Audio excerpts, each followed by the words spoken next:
हिंदू गुरुकुल के आज के इस एपिसोड में आपको हम सुनाने जा रहे हैं अनंत चतुर्दशी व्रत कथा। सतयुग में सुमंत नाम का एक ब्राह्मण था। उसकी पत्नी का नाम दीक्षा था। उनकी शुभ लक्षणों से युक्त शीला नाम की एक कन्या थी। जब शीला थोड़ी बड़ी हुई तो उसकी माता दीक्षा का निधन हो गया। दीक्षा के निधन के पश्चात सुमंत ने कर्कशा नाम की एक दूसरी स्त्री से विवाह कर लिया। कुछ समय के पश्चात सुमंत ने अपनी कन्या शीला का विवाह कौंडिन्य नामक ब्राह्मण से कर दिया। सुमंत के मन में अपनी कन्या को कुछ धन देने की इच्छा हुई, परंतु कर्कशा ने उसे ऐसा करने से मना कर दिया। जब शीला अपने पति कौंडिन्य के साथ ससुराल से विदा हो रही थी तो कर्कशा ने एक बक्से में बहुत सा ईंट पत्थर भरकर उसके साथ भेज दिया।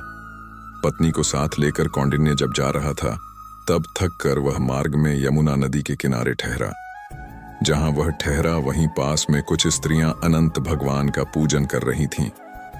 नवविवाहिता शीला ने उनके पास जाकर पूजन में भाग लिया और विधि के अनुसार एक डोरे में 14 गांठें बांधकर उसे केसर के रंग में रंगा और अनंत भगवान का पूजन करके डोरा अनंत सूत्र अपने हाथ में बांध लिया। शीला के घर आते ही घर जगमग हो उठा।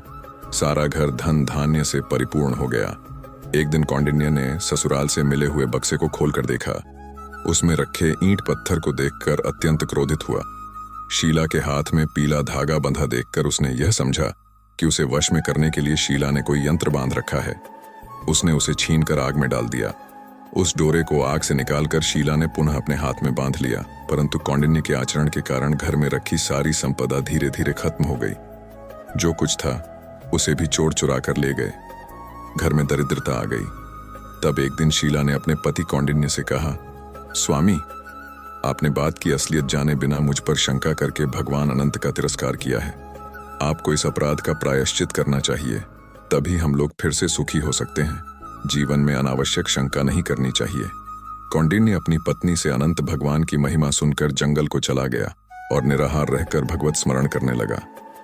एक दिन उसने वन में एक आम के वृक्ष को देखा जो फलों से लदा हुआ था, परंतु उस पर ना तो कोई पक्षी बैठता था और ना कोई कीड़ा मकोड़ा उस पर चढ़ता था। कौंडिन्य ने उसे देखकर पूछा, हे महाद्रुम, क्या तुमने भगवान अनंत को देखा है? उस वृक्ष ने कहा, हे ब्राह्मण, मैंने आज तक किसी अनंत का नाम भी नहीं सुना। इसके बाद कौंडिन्य ने एक बछड़े सहित गाय देखी। वह घास के बीच में इधर उधर दौड़ रही थी। कौंडिन्य ने उससे पूछा, हे धेनु, क्या तुमने कभी इस वन में अनंत भगवान को देखा है? गाय ने उत्तर दिया, हे ब्राह्मण, मैं अनंत को नहीं जानती। आगे बढ़ने पर उसने हरी घास पर बैठे एक बैल को देखा। कौंडिन्य ने उससे भी वही प्रश्न किया, क्या तुमने अनंत नामधारी किसी देवता को इस वन में देखा है? बैल ने कहा, नहीं, मैंने अनंत को नहीं देखा है। इसके बाद एक हाथी और एक गधा मिला। कौंडिन्य ने उससे भी वही पूछा। उन दोनों ने बड़े तिरस्कार भरे शब्दों में कहा, हमने किसी अनंत नाम धारण करने वाले को आज तक नहीं देखा है।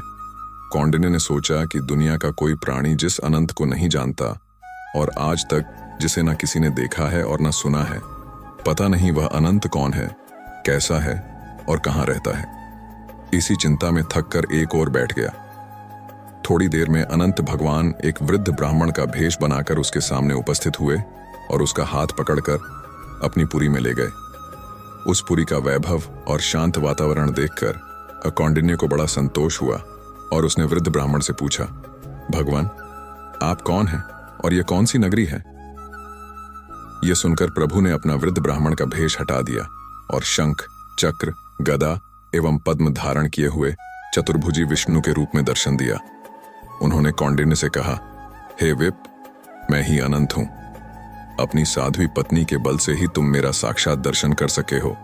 कौंडिन्य ने प्रभु को प्रणाम कर प्रश्न किया, हे देव, आप इतने दुर्लभ हैं कि मार्ग में मिला कोई भी प्राणी आपके बारे में कुछ नहीं बता सका। इसका क्या कारण है? भगवान अनंत ने कहा, हे विप्र, तुम्हें मिलने वालों में सर्वप्रथम एक आम का वृक्ष था।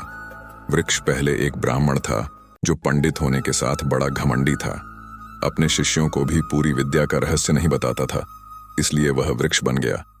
दूसरी बछड़े समेत गाय थी जो स्वयं पृथ्वी थी। तीसरा बैल था जो साक्षात धर्म था। मार्ग में तुमने जो 2 तलैया देखी थीं, वह पूर्व जन्म में सगी बहनें थीं, किंतु वे जो दान करती थीं आपस में ही बांट लेती थी, इसलिए वे तलैया बनी। जो हाथी मिला वे धर्मद्वेषी था और गधा एक लोभी ब्राह्मण। फिर भगवान ने आगे कहा, तुम यह बात जान लो कि दुर्गुणों से युक्त पुरुष मुझे कभी भी नहीं प्राप्त कर सकते, चाहे वे कितने ही बड़े क्यों ना हो। मुझे तो सरलता का गुण रखने वाले ही प्राप्त कर सकते हैं।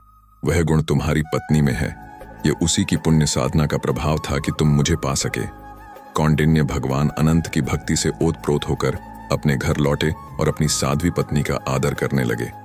उनका घर फिर से धन धान्य से भरपूर हो गया और घर में सुख शांति व्याप्त हो गई। हिंदू गुरुकुल के आज के इस एपिसोड में बस इतना ही। वीडियो को ज्यादा से ज्यादा शेयर करें और चैनल को सब्सक्राइब करके बेल आइकॉन दबाना ना भूलें।